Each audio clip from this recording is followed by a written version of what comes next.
അമ്പട അവന്മാര് ഞെക്കി പിടിച്ച് പിഴിയുള്ളോ.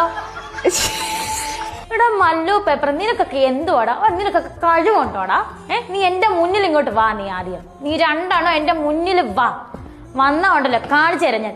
എന്നാലും ഇവിടെ മല്ലു പേപ്പർ നിന്നെ എന്റെ കണ്ണു മുന്നിൽ വന്നോണ്ടല്ലോ തുപ്പും നോയിക്കോ. ഇനിയിപ്പോ എവിടെന്നെങ്കിലും വഴിയിലൊക്കെ വെച്ച് കാണുകയെന്ന് വിചാരിക്കുക. നിങ്ങള് ഫസ്റ്റ് എന്താ ചെയ്യാ? കല്ലെടുത്തെറിയോ? അല്ലെ അന്നത്തെ മൂഡ് പോലെ ഇരിക്കും അവന്മാര്. എന്റെ മറുക് വരെ അവന്മാരെ ഇങ്ങനെ വരച്ചു വെച്ചേക്കുവാ. ഇത്രയൊക്കെയല്ലേ ഉണക്കമുന്തിരിയാന്ന് പറഞ്ഞു.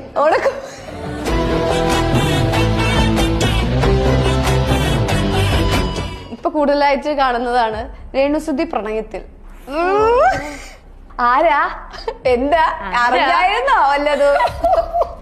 ഇപ്പൊ ശരിക്കും ചേച്ചി ഒരാളൊരു പ്രണയം സീരിയസ് ഒരു പ്രണയം വന്ന് ചേച്ചിയിൽ ഇതാക്കിയ അല്ല സെക്കൻഡ് മാരേജ് ആദ്യമായിട്ട് നടക്കുന്ന കാര്യമൊന്നുമല്ല.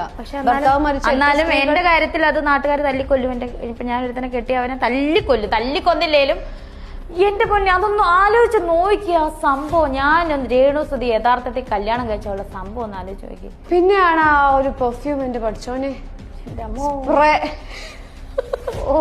കമന്റ്സ് കുറെ ഞാൻ കണ്ടു.